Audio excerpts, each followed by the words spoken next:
विश्वकर्मा आज आप लोग के सामने फिर से उपस्थित हूँ आपके क्लास 5th के व्याकरण की बुक के साथ। आप बेटा देख रहे हैं यहाँ पे मैंने आपको फिर से व्याकरण की बुक पढ़ाने के लिए लिया है। आपको ये पता है कि एक बार मैंने अभी आपके पास वो वीडियो गया भी होगा जिसमें मैंने चैप्टर फर्स्ट पढ़ाया है भाषा और व्याकरण। क्या पढ़ाया है? भाषा और व्याकरण, जिसमें मैंने बेटा आपको पूरा जितने भी टॉपिक है मैंने सभी को नहीं पढ़ाया है, क्योंकि जो आपकी बुक में ये चैप्टर दिया गया है थोड़ा लेंथी है, थोड़ा लॉन्ग है, इसलिए मैंने सोचा कि मैं आपको 2 दिन करके पढ़ाऊंगी।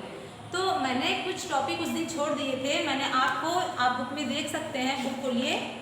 अगर आपने बुक नहीं खोली है तो बुक खोल लीजिए और देख लीजिए। मैंने आपको पढ़ाया था भाषा किसे कहते हैं, भाषा के कितने रूप होते हैं और बोली किसे कहते हैं।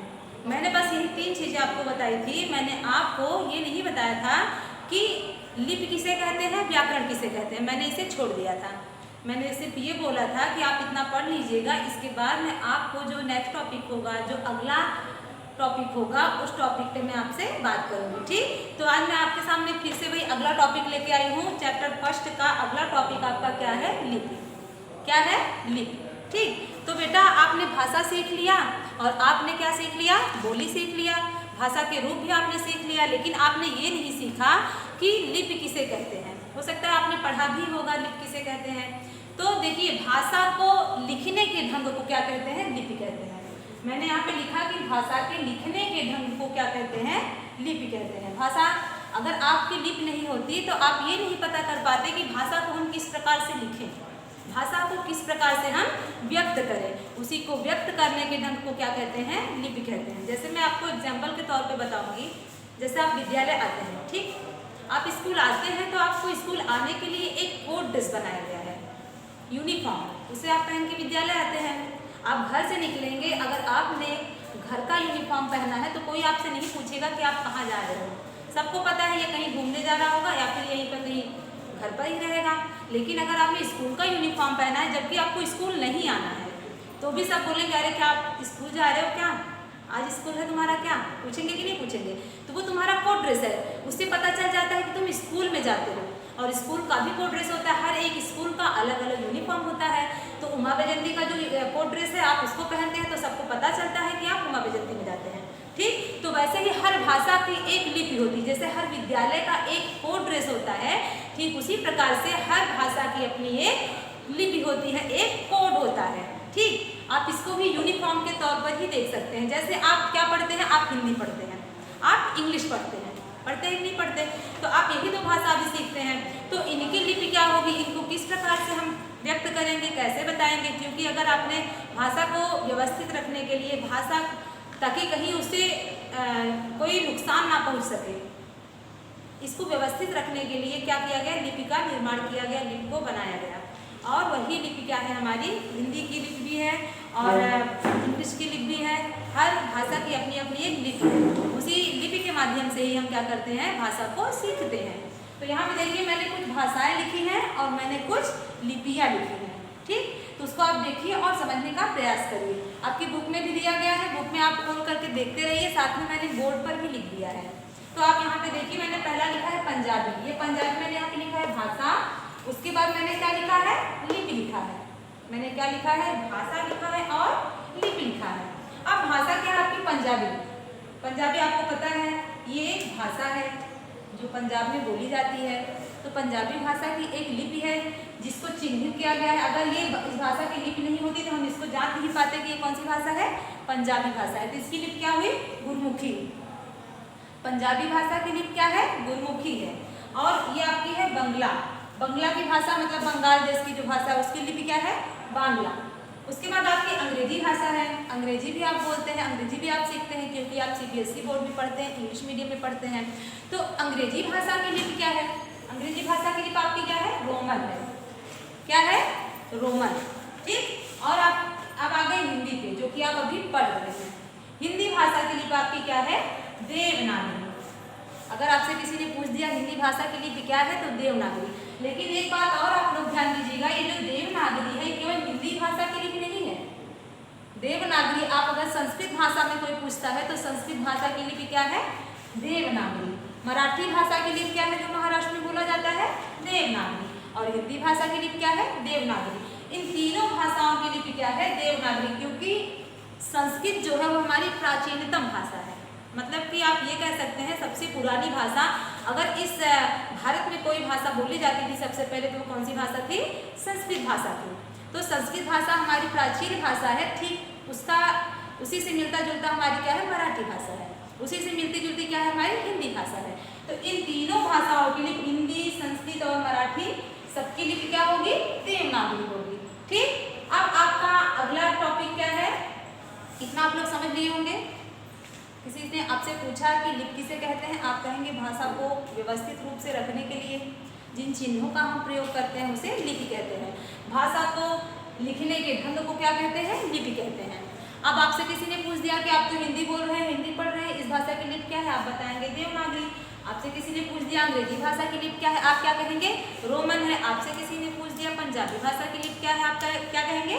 गुरमुखी है। आपसे किसी ने पूछ दिया कि आप ये बंगाल में जो भाषा बोली जाती है उसकी लिपि क्या है? आप क्या बोलेंगे? बांग्ला है। ठीक, ये आपका हो गया लिपि। अब नेक्स्ट टॉपिक बेटा आपका क्या है? व्याकरण। नेक्स्ट अगला जो आपका टॉपिक है जिसपे हमें आपको बात करनी है, जिसपे हमें और आपको सीखना है, पढ़ना है, वो क्या है? व्याकरण।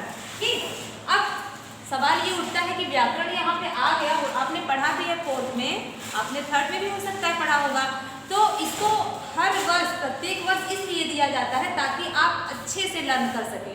जिस प्रकार आप बर्तन देखते हैं, बर्तन को अच्छे से घिस करके साफ किया जाता है ताकि आप उसमें चाय और पानी पी सकें।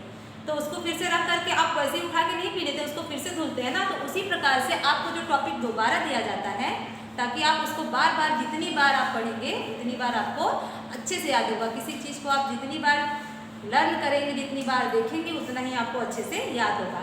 इसलिए आपको फिर से 5th में भी दिया गया है। क्या है? व्याकरण। देखिए व्याकरण किसे कहते हैं, पहले आप इसको जान लीजिए। व्याकरण वह शास्त्र है जो हमें भाषा के नियमों की जानकारी देकर भाषा को शुद्ध रूप से बोलना तथा लिखना सिखाता है। आप ये भी कह सकते हैं कि व्याकरण वह शास्त्र है जिसके माध्यम से हम भाषा को शुद्ध रूप से बोलना, पढ़ना और लिखना समझते या फिर सीखते हैं।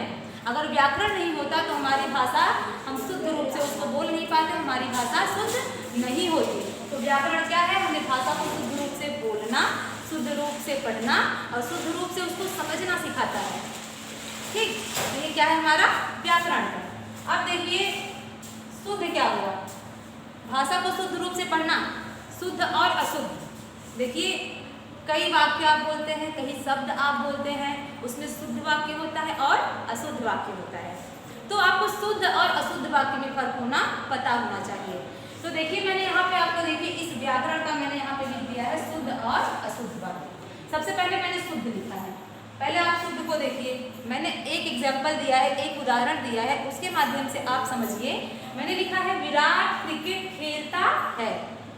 क्या? विराट क्रिकेट खेलता है। ये क्या है आपका? मैंने लिखा ऊपर शुद्ध वाक्य। अगर मैंने ये ना लिखा होता कि विराट क्रिकेट खेलता है, मैंने ये लिखा होता कि विराट खेलता है क्रिकेट, क्या ये शुद्ध होता? खेलता है क्रिकेट, इसमें तो कुछ कंफर्म ही नहीं है कि खेलता है कि नहीं खेलता है, तो ये आपका शुद्ध वाक्य नहीं हुआ। तो इस भाषा को हमें किस प्रकार से, हमें व्याकरण के माध्यम से ही पता चला कि हम शुद्ध भाषा को किस प्रकार से बोल सकते हैं। आपकी बुक में आप अगर देखेंगे तो और सारे एग्जाम्पल्स दिए गए हैं, और सारे उदाहरण दिए गए हैं। यहाँ पर आप देख करके पेज नंबर आपका है 8, उस पर आप ऊपर देखेंगे तो आप देख करके समझ सकते हैं। इसमें शुद्ध और अशुद्ध वाक्य दिए गए हैं।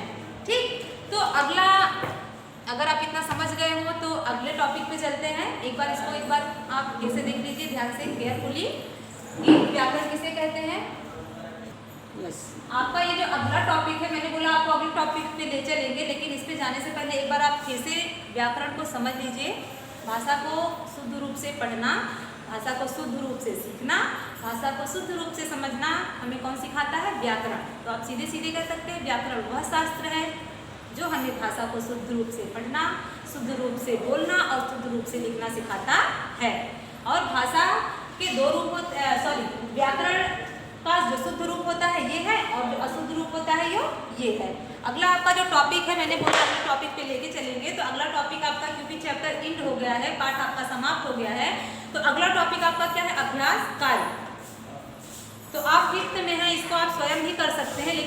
बाद भी मैं आपको एक बार बताऊंगी, आप आराम से सुनिए और समझिए। उसके बाद आप ध्यान से सुनिएगा, बुक को फिलअप करके पहले ग्रुप में भेजिएगा।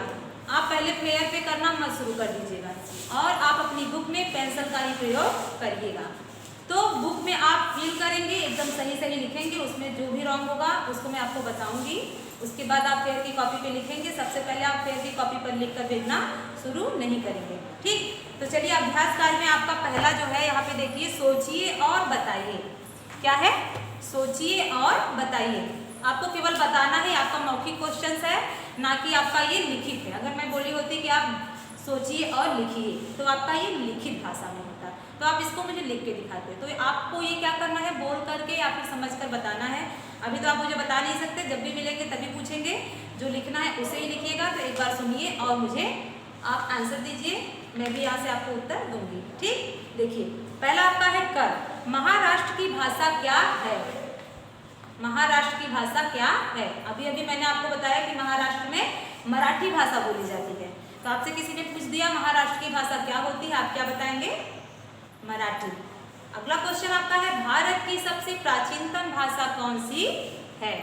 अभी मैंने आपको जस्ट बताया कि भारत की सबसे प्राचीनतम भाषा, सबसे पुरानी भाषा कौन सी है?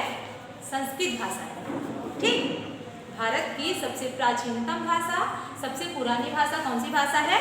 संस्कृत भाषा है। अगला आपका है ग। बोलना और सुनना कौन सी भाषा के अंतर्गत आता है? बोलना और सुनना कौन सी भाषा के अंतर्गत आता है? आप क्या बोलेंगे? मौखिक भाषा। क्या बोलेंगे? मौखिक भाषा, ठीक। अगला आपका है घर। हिंदी दिवस कब मनाया जाता